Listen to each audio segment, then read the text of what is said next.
transition. The Pacers are certainly buyers and sellers, and I know there's others in this league that I'm curious what you think of them, whether they're buyers or sellers, especially like one team, like the Hawks.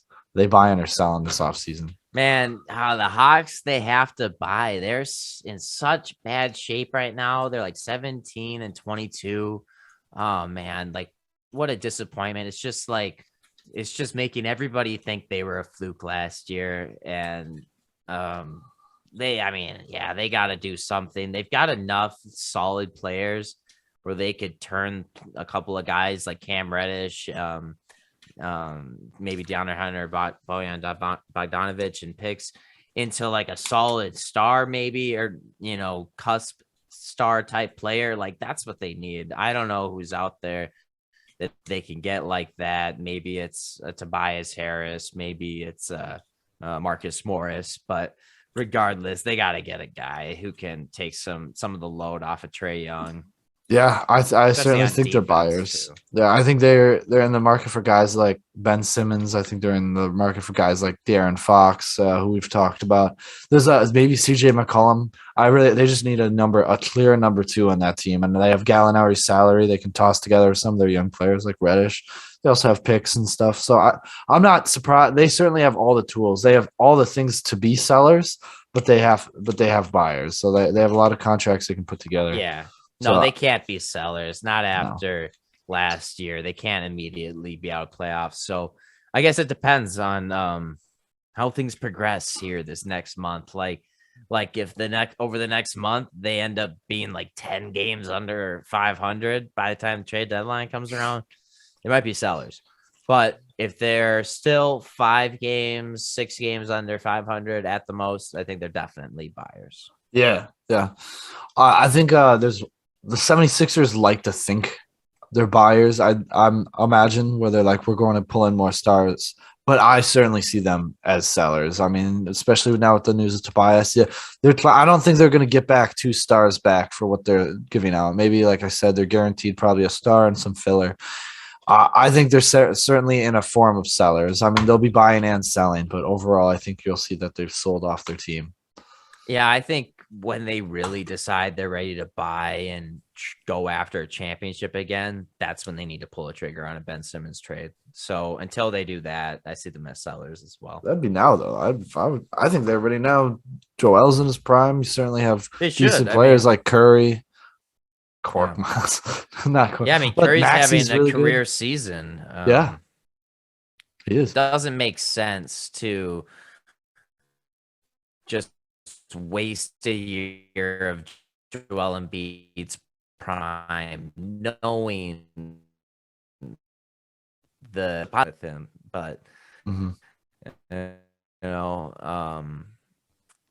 you know, it's just tough that they don't want to have that insurance policy by getting another great player in there because you're not getting Ben Simmons back, so you might as well get someone back. And at this Mhm. point, I don't know how offers are going to get any better. Yeah.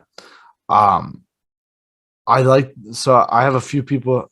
So these two they're probably not going to get a major star, even though I think one of them needs it. Like the Mavs and the Bulls, I think they're both going to be sellers, but they'll be pulling in different role players. I think that's not much like the Bucks PJ Tucker trade last season. It'll be stuff like that, and I think the Mavs should get a second. I mean, a second or third star, depending upon how Porzingis is playing at that week. Some weeks he's looked really nice. Some weeks he's just looked non-existent this season. So I think they'll just be friends. They'll be pulling in a few extra role players, same as the Bulls. Yeah, I mean, I'd like to see the Mavericks get another quality player. They're decent in the standings right now, and they have a good Mhm. chance to push it further.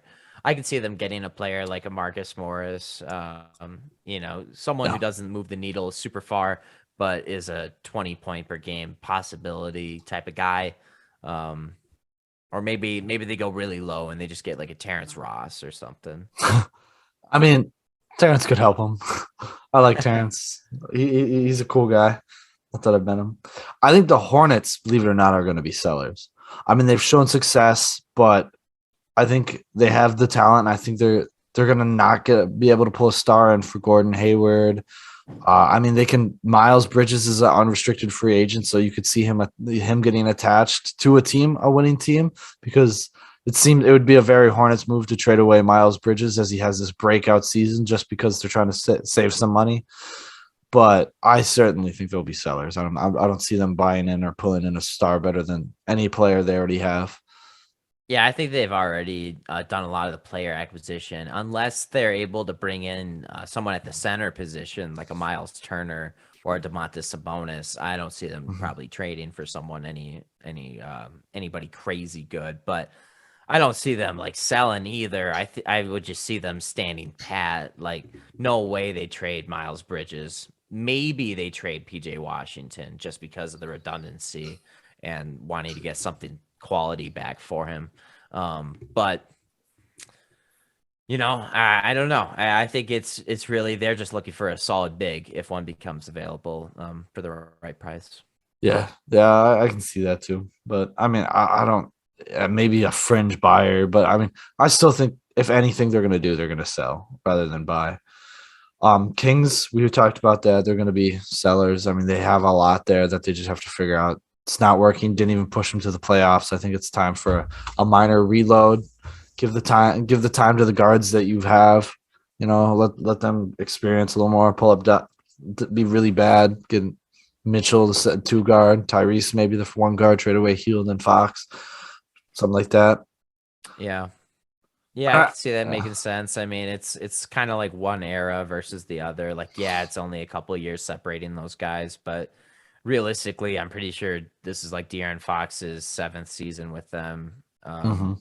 And Buddy Hield, it's got to Fifth. be like his fifth. Yeah, but he was with the Pelicans before that for a little bit, No, so he Buddy doesn't. Hield sixth. Fox is fifth. My bad. Oh, okay, Buddy Hield's six, Fox's fifth. Either way, that's a few years for each of the guys. I mean, this is only Halliburton's second season. You could really give him the reins and maybe get someone fresh next to him as well. Yeah, start pulling some bigs that aren't Marvin Bagley. I know Um, they really like Harrison Barnes too, but he's a guy who should be on the trading block for sure. Certainly. I mean, his salary makes it really hard, but he is certainly a valuable player to have. I think the Knicks and the Grizzlies will be buying too. I think they're going to be looking. I think the Wizards could be too buying because the Wizards have had success. They might just play with house money and see how it goes, but I don't see them doing better than they actually are now. To Grizzlies and Knicks, they're both teams that really want to be good.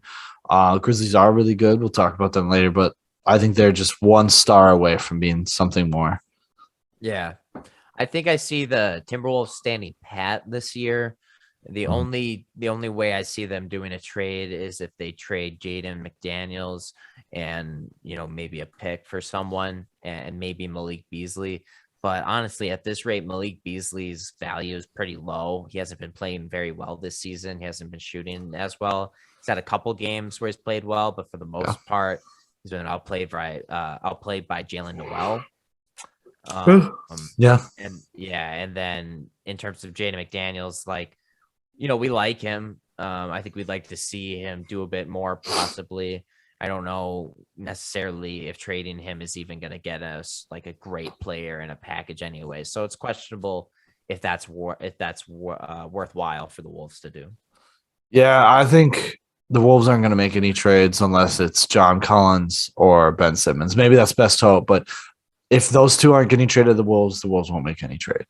I think they'll certainly go after those two. I don't know if I don't think they have the assets to get either one unless D'Lo's in that trade, but Yeah, and I I think don't they're going to really stay want them too. to trade D'Lo because I He's been mean, playing good lately. He's been a really good yeah, playmaker they're and 17 and defense. 12 in the games that he's played in. So he improved his defense this year. He was literally like the worst NBA defensive player there is. Earlier this And season, that's what I was saying. became league average. So It's great. perfect. Amazing. That's all you needed to do. All we need. Yeah, it's perfect.